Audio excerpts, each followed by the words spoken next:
miałem tam, nie wiem, 12-14 lat, byłem chory i siedziałem w domu, oglądałem sobie telewizję i na jakimś, kiedyś były satelity, były te anteny satelitarne i na jakimś zachodnim programie była transmisja z Dakaru. I to było tak, że strasznie mi się to spodobało. Ja już wtedy podobało mi się, jak oni jadą w nieznane, jak ten wiatr wieje, jak oni śpią w tych namiotach. To cała taka wielka przygoda. Już wtedy tak jakoś to ziarno się zasiało w mojej głowie, że chciałbym to wystartować w tym rajdzie. I dążyłem do tego, żeby wystartować. Tak to wszystko organizowałem, żeby pojechać na Dakar.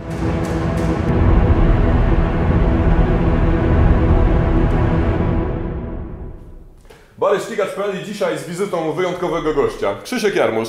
Witamy. Krzysiek będzie się ścigać w Dakarze za kilka tygodni, zresztą już nie po raz pierwszy, ale warto wspomnieć, że nie wiem jakie macie wyobrażenie o Dakarze, ale to nie jest taki zawodnik, który jedzie tam razem z całym zespołem mechaników, masażystów, lekarzy. Krzysiek jedzie tam po prostu sam.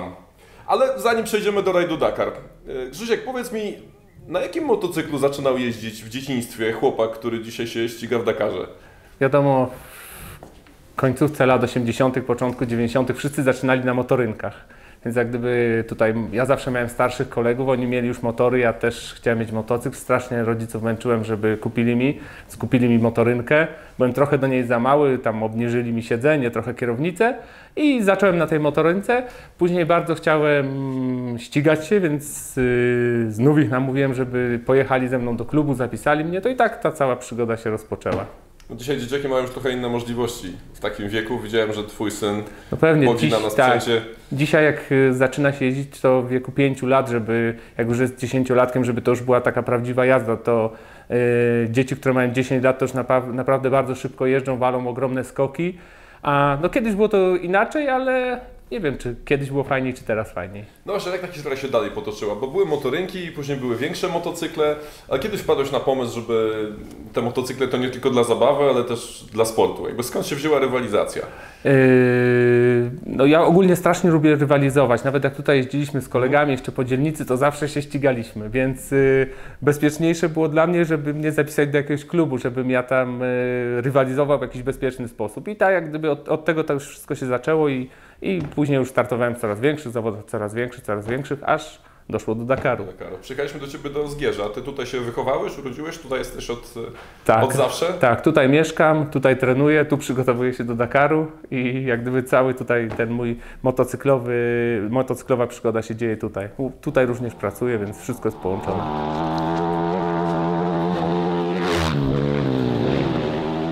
Żeby pojechać w Dakarze, trzeba zapłacić dosyć wysokie wpisowe, trzeba umieć jeździć na motocyklu, ale czy to wystarczy, czy trzeba mieć jakieś, nie wiem, bogate CV? Bo żeby na przykład pojechać w TT na wyspie Man, no to trzeba udowodnić jakąś swoją wcześniejszą historię wyścigową, trzeba pokazać, że się potrafi naprawdę jeździć szybko, że się ma poukładane w głowie. Czy na Dakar mogę przyjść z ulicy, powiedzieć, że chcę pojechać i pozwolą mi, czy nie do końca? Nie do końca. Jest tak, że wypełnia się taką specjalną ankietę i oni na podstawie tej ankiety dopuszczają zawodników do startu, bądź ich odrzucają i trzeba tam startować w różnych rajdach długodystansowych, najlepiej w Mistrzostwach Świata. Trzeba mieć jakieś już doświadczenie rajdowe i wtedy można... Czyli to portfolio najpierw sobie zbudowałeś, zanim to największe marzenie udało się zrealizować. Tak. Okej, ile kosztuje wpisowe na rajd Dakar? Bo to jest pytanie, które... Wszyscy pytają o forsę. Tu nie chodzi o forsę, tu chodzi o to, żeby jechać, żeby przeżyć przygodę. No dobra, zapłacić trzeba. No to są problemy jutra. Okej, ale to są bardzo duże pieniądze, czy... To jest 10 000 euro, więc jak na tak wielki rajd, to jest taka kwota w miarę rozsądna. Okej, jakby rozumiem, że te pieniądze są, one mają przełożenie na pełną obsługę, tak? Czyli to nie jest tak, że ktoś bierze te pieniądze, żeby sobie dużo zarobić na rajdzie Dakar, pewnie też, ale przede wszystkim chodzi o to, żeby Cię ubezpieczyć, żeby było bezpiecznie, żeby w razie czego mógł przylecieć po Ciebie śmigłowiec, do czego też za chwilę dojdziemy. Jakby cały pakiet świadczeń jest w tym wpisowym. Tak, no wpisowe obejmuje po pierwsze, zaczynając od początku, transport motocykla z Europy, w tym przypadku teraz do Arabii Saudyjskiej, czyli to jest jedna rzecz. Całe życie nasze na biwaku, czyli jedzenie, prysznice, toalety, to wszystko jak gdyby zapewnia organizator. Ja śpię w namiocie, bo jestem w kategorii Original by Motul. Bo jesteś twardzielem. No ja jadę prawdziwy Dakar, nie jakiś tam. Więc to są jak gdyby te takie podstawowe rzeczy, które zapewnia organizator, a przygotowanie sprzętu, opony, inne rzeczy to już zawodnik we własnym zakresie.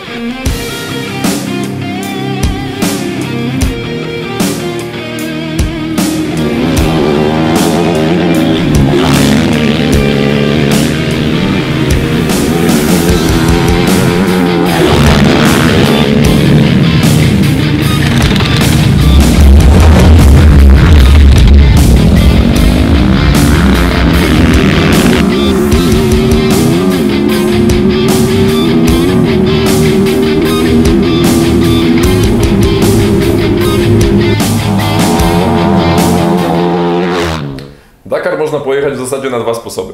Pierwszy sposób to jest... Albo pojechać, albo wcale nie pojechać. No jeszcze można go wcale nie pojechać, ale jeżeli już pojechać, to można albo dołączyć do takiego dużego, profesjonalnego teamu, Tak. gdzie jadą z tobą mechanicy, lekarze, masażyści, jeszcze tam nie wiadomo kto, make-upiści, wizerzystka i tak dalej. Tak. Może trochę mnie A już poniosło. nie rozkręcaj się, Tak, bo nie wchodźmy w tego. zabrniesz za daleko i... Ale jest jeszcze druga opcja. Tak. Można pojechać po prostu samemu ze skrzynką narzędzi i z motocyklem. Koniec. Tak, I ty wybrałeś tą drugą opcję. tak. No dobra, i teraz, Dziękuję. bo to jest... Tej, może ja będę cię pytał, bo ty tak dużo gadasz. Dobra, to ile to jest w sumie kilometrów przez ten cały rajd? Dakar ogólnie jest zakładany na 10 tysięcy kilometrów. W tym roku będzie 8 z hakiem. Jedziemy 12 dni. Jest jeden dzień przerwy w połowie rajdu, czyli po pierwszym tygodniu. Więc no, ten Dakar zapowiada się, że będzie strasznie ciężki. Organizatorzy mówią, żeby przygotować się na naprawdę ciężkie wyzwanie. Czekaj, czy ja dobrze liczę? To wychodzi jakieś tam tak do 1000 km dziennie w terenie. No, najdłuższe odcinki będą niecałe 900 km miały. Czyli tylko, że dzień składa się z dojazdówki, odcinek specjalny i dojazdówka. Czyli na przykład jest dojazdówki 200 km rano, później jedziemy przykładowo, nie wiem, 400-500 km odcinek specjalny i 100 dojazdówki do biwaku i po robocie. Wiesz, nie składa mi się to, znaczy nie rozumiem jednej rzeczy. Znaczy, jak wygląda twój dzień? Bo tak, wstajesz rano, wcześnie, no żeby zrobić 900 km w terenie, to parę godzin potrzeba. Dni możemy dzielić na długie i krótkie, czyli jak jest długi odcinek specjalny, to wstajemy 3:34, idę szybko na śniadanie. Wiadomo, wcześniej ubieram się, składam namiot, bo będę wszystko musiał robić sam. Jem śniadanie i przed 5 już jestem na motocyklu, jadę dojazdówkę. 7 rano, jak tylko słońce wstanie, jest start do odcinka. Jedziemy odcinek specjalny, gdzieś do około godziny 15, później jeszcze 2 godziny dojazdówki i po 12 godzinach jestem na biwaku z powrotem. 12 Elegancko, godzin szybko i tak. Po drodze przerwa na kawę na stacjach paliw. Tak, i hot doga. To, dobra. No i teraz tak, dojeżdżasz, prysznic i kładziesz się spać, tak? Po kolacji. No, tak bym chciał, ale w tym roku będzie inaczej, ponieważ jadę bez serwisu, jadę sam, więc jak dojadę na metę każdego odcinka, będziemy mieć taką specjalną strefę, wszyscy ci zawodnicy, którzy jadą bez serwisu i tam będziemy przygotowywać motocykle na kolejny dzień, roadbooki, wszystkie nasze rzeczy ogarniać. Jak to wszystko zrobię, dopiero idę spać, śpię kilka godzin i znów rano wstaję i tak codziennie. Jak dobrze pójdzie kilka godzin. No bo jest takie ryzyko, że po drodze coś na przykład zepsujesz w motocyklu, musisz zrobić jakąś grubszą naprawę. No trwa. będę starał się nie psuć niczego, przecież jak ja pomyślę, że mam naprawiać, to wiele, troszkę wolniej, żeby nie naprawiać.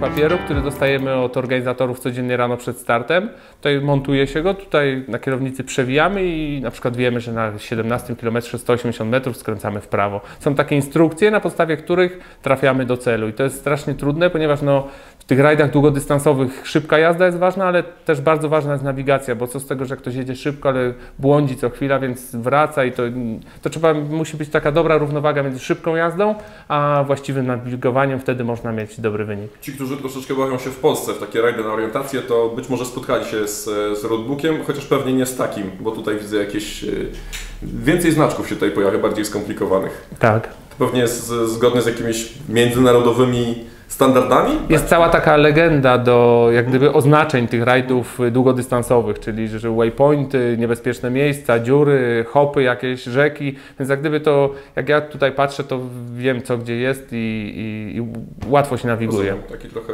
język tak. do przekazania ci legenda informacji. taka. Czyli na przykład tak jak tutaj mamy, że 24 km, 380 metrów z drogi głównej zjeżdżamy po prostu w off-road, bez drogi, na kap 332 do 25 km. Tutaj złapiemy waypointa i od tego waypointa już kierujemy się na kap 350 do kolejnego miejsca i później dojedziemy do rzeki i z rzeki już będziemy jechać, trafiamy na zwykłą drogę KAP 18. Ten KAP nam potwierdza, że idziemy we właściwym kierunku. I plus tutaj będzie waypoint, którego też złapiemy, czyli ten taki niewidoczny punkt. To jest takie wszystko troszeczkę pokręcone, ale jak już się to załapie, to już się leci. No ale tu poza samym roadbookiem dzieje się jeszcze bardzo dużo. Tutaj u góry są jakieś kolejne 2 ekrany. Tak, tutaj mamy liczniki, które są połączone z GPS-em, który mamy na kierownicy, ale GPS służy tylko do tego, żeby nas organizator mógł namierzyć, czyli wie, gdzie jesteśmy, czy jedziemy, czy stoimy, a nie jest tutaj jakaś... Krzysztof Kołowczys nie mówi ci skręć w lewo, nie pali się żadna strzałka, to jest po prostu wygaszony, ale dzięki temu oni mogą nas namierzać. Stąd jest przekierowywany nasz dystans, czyli na którym kilometrze jesteśmy i to wszystko jak gdyby podczas jazdy trzeba ogarniać liczniki, roadbooka, patrzeć na GPS-a, czy łapiemy wszystkie waypointy, czyli te wirtualne punkty, które są na pustyni rozsiane, bo je wszystkie musimy zebrać, więc jadąc po trasie te punkty odnajdujemy i one wyskakują tylko, że złapałeś tego waypointa, więc jest to trochę skomplikowane. No i do tego wszystkiego jeszcze wypadało przy okazji prowadzić motocykl. Tak, i patrzeć, żeby nie walnąć w jakiś kamień lub dziurę lub wpaść do rzeki, więc jest to skomplikowane. Przyciski na kierownicy. Tak, też jak w Goldwingu, dużo tego. Też jest ich dosyć dużo. Tutaj mamy do sterowania roadbookiem, do przewijania roadbooka, do kalibrowania kilometrów, czyli jak pojedziemy troszkę za daleko, to żebyśmy mogli sobie ten licznik cofnąć, żeby być we właściwym miejscu.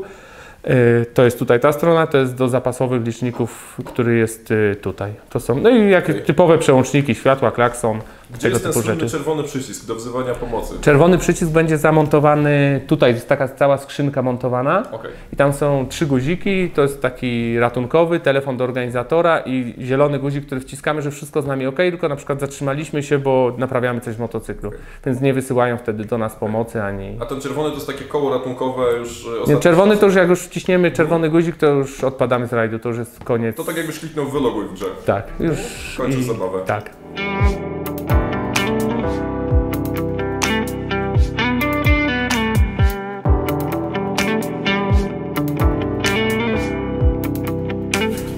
Coś czuję, że się szejkowie zdziwią, jak zobaczą rejestrację ze Zgierza. Myślę, że nie będą wiedzieć, o co chodzi za bardzo, więc tutaj nie ma problemu. Te motocykle startujące w Dakarze muszą być zarejestrowane. Tak, to są motory takie, którymi poruszamy się też częściowo po ulicach normalnie, ponieważ dojazdówki są po zwykłych asfaltowych drogach, więc one muszą być zarejestrowane, ale i też przystosowane do ciężkiej jazdy w terenie. To taka pierwsza rzecz to pewnie pojemność zbiorników paliwa. Ile potrzebujesz? Ile u Ciebie tutaj się mieści? To jest tak, że ja spalam litr na 10 km. Czasami nawet więcej, więc ja muszę mieć zasięg 300 km, więc 30 litrów paliwa. Plus zabezpieczenie jeszcze w wodę. Tutaj mamy zbiornik na wodę na dole, bo gdyby się coś stało, stałbym na pustyni, czekał na pomoc, to muszę mieć wodę do picia, żebym mógł przekoczować jakoś jedną noc czy 2, czekając na pomoc, bo może być burza piaskowa, że śmigłowce nie będą mogły latać, mogą się różne rzeczy wydarzyć, więc trzeba też być przygotowany na taki survival na pustyni, czekając na pomoc. Wróćmy jeszcze na chwilę do motocykla i do napraw. Bo jakby wiemy, że jedziesz tam sam, ze skrzynką narzędzi, masz go sobie naprawiać sam, ale czy ktoś może Ci pomóc? No bo na przykład mechanik z innego teamu ma akurat trochę wolnego czasu i stwierdzi, dobra, ten Krzysiek jest fajny gość, ja mu troszeczkę tutaj pomogę przy tej wymianie napędu. No to wiadomo, że wszyscy mi przyszli pomóc, bo wiedzą, że jestem fajny gość, ale to jest tak, zasady tej kategorii Original by Motul są takie, że jedziemy sami bez serwisu, czyli nikt nie może przychodzić mi pomagać, może przyjść i mi mówić, co mam robić, ale nawet nie może położyć ręki na kierownicy, przytrzymać motocykla, nic. Wszystko muszę robić sam, ale mogę korzystać jak gdyby instrukcji i pomocy, jakby były jakieś skomplikowane rzeczy do naprawy, no to wtedy może ktoś przyjść i ze mną, może nie ze mną, tylko siedzieć obok mnie i mówić mi, co mam robić. Czyli jak ktoś chce, żebyś został zdyskwalifikowany, to wystarczy, że podejdzie i dotknie swojego motocykla. Coś mi tutaj podłubie, poprawiłem Ci, a ja wypadam z rajdu. Tak. Zapnie wytrytki. O tym, że zabierasz takie rzeczy zapasowe sobie, jak klamka sprzęgła, klamka hamulca, czy nawet tutaj widzę tarczkę sprzęgła, no to wiem, ale interesują mnie takie, wiesz, ciekawostki, bo zabierasz ze sobą też dużo innych rzeczy. Widzę, że na przykład, nie wiem, zestaw trytytek. Co jeszcze z takich? Ja zawsze zabieram klamkę sprzęgła, hamulca, dźwignię zmiany biegów, ponieważ jakbym zgubił i zostałby motor na wysokim biegu, no to strasznie ciężko by było. I dużo tyrtytek, nic więcej, i narzędzie do spinania łańcucha i zapinki, bo czasem jakby łańcuch trzasnął, no to jestem w stanie to szybko naprawić samemu. Taśma, power tape jakieś? Tak, no to power tape i tyrtytki. Zatyczki do uszu widzę, to podstawa. No to tak, bo jak się jedzie wiele godzin, to później aż głowa boli, człowiek to męczy bardzo. A jak mamy te zatyczki, to mózg bardziej jest wypoczęty na koniec dnia. A masz jakieś swoje, nie wiem, takie rzeczy, które przynoszą Ci szczęście, jakieś amulety? No to wiadomo, że każdy ma. Ja mam tutaj, zawsze jak jadę, to mam taki na szyi portfelik. Akurat coś dokładnie to używam, to jest grupa krwi. Bo wiadomo, że no, to są niebezpieczne rajdy. Gdyby mi się coś stało, chociaż mam nadzieję, że się nie stanie, to tutaj jak gdyby mam wszystkie rzeczy spakowane, czyli mój paszport, telefon, plus takie rzeczy na szczęście, które dostałem od różnych osób. Pokaż koniecznie tak. te rzeczy. W ogóle najważniejsze, mojej babci, która nie żyje, dała mi taką bozię na czerwonym tym, żeby to jak gdyby ona twierdziła, że odganiała ode mnie złe moce. Mam 2 synów, Olka i Antka, i mam ich opaski takie z porodówki. Czyli to jest jedna? Ale ekstra. Takich, wiesz, małych, gdzieś tam jest jeszcze druga. Muszę 2 pokazać, bo później no tak, jak nie pokażę, to powiem, o mojej nie pokazałeś.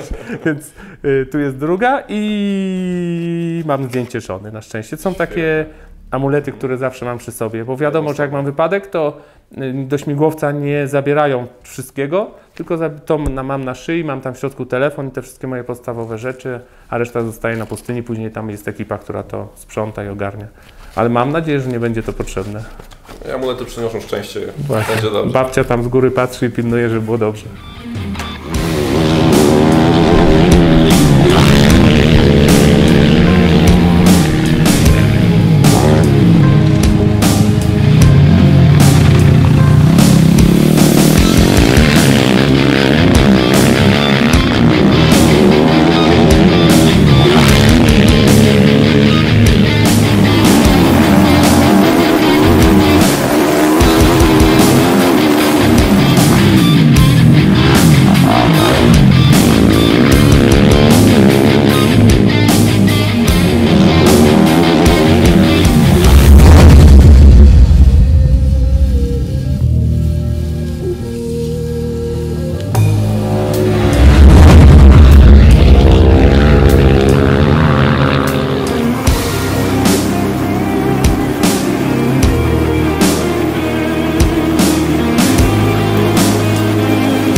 Wspomniałeś o synach, żonie, masz 2 synów Tak. w wieku... Jeden ma 10 lat, drugi ma 4. Jeżdżą? No, ten starszy to jeździ już naprawdę dobrze, już wali wielkie skoki, a młodszy, no nie wiemy, czy on będzie chciał jeździć, bo on jest jeszcze taki niezdecydowany. On tak rowerem, on jeszcze nie wie sam, co by chciał, a starszy bardzo lubi i świetnie jeździ na motorze i super też na rowerze zjazdowym. To on jeszcze... siłę, najważniejsze, że chce sam. Tak. Ten starszy to jak był mały, to widział, jak ja pakuję się na zawody, to później w domu się tak bawił, że po prostu kanapa to był bus i on tam miał taki... Pakował się na zawody. I pakował, wstawiał ten swój rower, miał kask w domu, wszystko, pakował się na zawody i no i takie miał zabawy. Tak. Właśnie jak weszliśmy do garażu, to pierwsza rzecz, na jaką zwróciłem uwagę, to te małe buzery wiszące tutaj, buty w rozmiarze 30. Z motocyklami w naszej rodzinie jest tak, że to jest jak gdyby... No, ta moja pasja stała się częścią rodziny, czyli jak gdyby żona mnie wspiera w tym, pomaga mi w przygotowaniach do zawodów, jeden syn jeździ, ten najmłodszy, on jeszcze nie wie, co chce robić, więc czekamy. To jest jak gdyby już częścią naszego stylu życia, naszego jak gdyby całego życia. Wiadomo, że martwią się o mnie, to po pierwsze, więc jak jadę gdzieś, to widzę, że jest taka niepewność i Olek zawsze mówi do mnie, tylko uważaj tam, żeby ci się nic nie stało. No, jest to niebezpieczny sport, ale ja staram się jak gdyby jechać rozsądnie. Ja nie wygram już Dakaru. Ja mogę spróbować zająć dobre miejsce w tej kategorii bez serwisu. Mogę jak gdyby walczyć już o te mniejsze, ale ważne dla mnie zwycięstwa. Więc dlatego staram się tą granicę jak gdyby mieć duży margines, żeby nie pójść za daleko. Ty byłeś w Afryce w 2008 roku, wtedy kiedy odwołali Dakar? Tak, to w ogóle miał być mój debiut w 2008 roku, jednak ze względu na zagrożenie terrorystyczne Dakar odwołali, ponieważ no, bali się, że przyjadą jacyś terroryści, po prostu wysadzą biwak, bo w Mauretanii to jest tak, że biwaki są pośrodku pustyni, pośrodku pustkowia, niczego, więc miejscowi normalnie mogą sobie przyjechać i tam wejść bez problemu. No w Arabii Saudyjskiej też jest to taki trochę niebezpieczny kraj, jednak organizator zapewnia, no, że będzie bezpiecznie, że wszystko będzie w porządku. Właśnie, bo 2 Dakary, które pojechałeś, to była Ameryka Południowa. Tak, to było w Ameryce Południowej, Argentyna, Chile. 2009-2010, tak. Teraz 10 lat przerwy. Tak, 10 lat przerwy, ponieważ ja czekałem, żeby oni zmienili kraj. Jak zmienili miejsce, to od razu się zgłosiłem, bo no, jechać w kółko to samo to jest, to nie jest Afryka. Gdyby to była Afryka, gdzie ja kocham w ogóle Maroko, strasznie często tam jeżdżę trenować i Afryka za każdym razem może być inna, a Argentyna, Chile jak gdyby no, są jakieś ograniczone możliwości zrobienia trasy. Więc dlatego jak tylko przenieśli w nowe miejsce, Arabia Saudyjska jest podobna trochę do Afryki, ten krajobraz, trasy, pustynia, więc od razu się zgłosiłem i jedziemy. Marzy Ci się Dakar w Afryce? Strasznie. Chciałbym pojechać kiedyś w tym afrykańskim Dakarze. Myślę, że może kiedyś dojdzie do połączenia 2 wyścigów. Jeden, który odbywa się teraz w Afryce i prawdziwego Dakaru. Może to jakoś się złączy i znów pojedziemy kiedyś w Afryce. Też po cichu na to liczę. Tak, to byłoby super. Byłoby no, moim marzeniem jest też pojechać z Olkiem za 10 lat. Ja będę wtedy miał niecałe 50, on będzie miał 20, więc już będzie mógł wystartować. I to jest taki rodzinny plan, że to ja z nim pojadę, ja gdzieś tam z tyłu, on mam nadzieję, że będzie jechał szybciej, bo ma ku temu predyspozycję i to będzie takie, ja będę jego supportem takim. To byłoby coś. Tak, to byłoby super. Miałbyś scenę na oku przy okazji, nie tak. Musiałbyś się tak martwić. Oczywiście, zawsze byłbym tam na tej trasie, gdzie mógłbym mu zawsze pomóc. Krzysztof, bo skromny z Ciebie gość, ale... No niestety, tak mnie wychowali. tak jakoś wyszło. Wina ojca i matki. Bo Ty w tym debiucie w 2009 roku w Ameryce Południowej pojechałeś ten Dakar, nie dość, że go ukończyłeś, co w debiucie no nie zdarza się często, to do tego jeszcze dojechałeś na 22 miejscu. Tak, cisnąłem bardzo. Udało mi się dojechać na dobrym miejscu. Startowało wtedy 200 motocyklistów, więc 22 to dobry wynik, ale bardziej cieszy mnie taka klasyfikacja rookie, czyli tych, którzy jechali pierwszy raz. Tam jechało około 70 osób, plus minus i byłem tam trzeci. To jest fajne takie, wiesz. To jest podium tak. Wśród debiutantów. Tak, mam taką nagrodę za trzecie miejsce, no bardzo super. Fajnie. Czym zajmuje się taki gość jak Ty na co dzień? No bo przecież Dakar jedziesz raz w roku, wiadomo, przygotowujesz się do niego, ale musisz z czegoś żyć. Jesteś pewnie lekarzem, prawnikiem albo dentystą? Albo bandziorem. Albo kradniesz właśnie. Albo kradnej. Nie, nasza historia rodzinna jest taka, że my od 30 lat, ponad 30 lat produkujemy dżinsy. Tak moi rodzice zaczęli, teraz ja też to robię. Ja jak gdyby chciałem połączyć tą swoją pasję motocyklową z moją pracą. I zaczęliśmy produkować dżinsy motocyklowe, takie typowo dla motocyklistów na szosę z kewlarem, z protektorami. A wcześniej robiliście normalne cywilne dżinsy? Tak, cywilne dżinsy również nadal produkujemy, ale bardzo rozwija nam się ta gałąź tych dżinsów na motocykl. I to jest taki, lubię to robić, bo wiadomo, że kocham motocykle, a jak jeszcze sprzedajemy dżinsy na motor, to jest takie fajne połączenie. To ma coś wspólnego z tą 115, która się wszędzie pojawia? Tak, 115 to jest taka historia marokańska. Ponieważ pierwszy raz, gdy wystartowałem w rajdzie w Maroko, to było takie treningowo, chciałem zobaczyć przed Dakarem i wiadomo, pojechałem tam z Holendrami, w ogóle z holenderskim zespołem. Nikt wcześniej nie uczył mnie tego, uczyłem się, pojechałem na zawody i tam się nauczyłem nawigować, jeździć po pustyni i wszystkiego i jednego dnia się zgubiłem, już totalnie nie wiedziałem, gdzie jestem, wiał wiatr, szybko bardzo zawiewał ślady, więc nie mogłem wrócić. I tak sobie myślę, mówię, Boże, będę tu spał albo zginę tutaj. Nie znałem jeszcze tych przyrządów nawigacyjnych, jak używać, że który guzik wcisnąć, o pomoc, żeby prosić. No ale jakoś udało się i wtedy miałem numer 115. I tak jak stałem na tej pustyni, już zmrok się zaczynał robić, to sobie mówiłem, kurczę, jak to przetrwam wszystko, to będzie chyba mój szczęśliwy numer. No i później jak gdyby ta 115 gdzieś tam mi utkwiła w głowie, wymyśliliśmy, że będziemy produkować dżinsy motocyklowe, musieliśmy je jakoś nazwać, więc wymyśliłem, że to będzie z tym numerem 115 takim, który coś tam dla mnie znaczy. I stąd się wzięła 115, którą widziałem tutaj dookoła wszędzie. Wszędzie. Na busie, na drzwiach, na... Wszędzie jest, tak. Okej, no to w ogóle sama Łódź ma też takie dosyć mocno włókiennicze tradycje. No tak, tak. Kiedyś tutaj były wielkie fabryki i dotąd to jest jak gdyby zagłębie produkcji No właśnie, odzieży. Wiesz, do czego zmierzam? Muszę to spytać. Bo dzisiaj chyba wszystko się już robi w Pakistanie albo w Chinach, nie? No właśnie nie, no my chcemy... A widzę, że wy tutaj szyjecie coś. Tak, tak. My chcemy produkować tutaj w Polsce, robić fajne rzeczy, dobre. No i żeby Polacy jak gdyby kupowali od Polaków, a nie tam gdzieś z jakichś Super, fabryk. czyli zdarzają się jeszcze marki, które szyją w Polsce. I w ten sposób dyskretnie przemyciliśmy reklamę twoich jeansów. Dziękujemy. Krzysztof, gdzie będzie można śledzić twoje poczynania na Dakarze?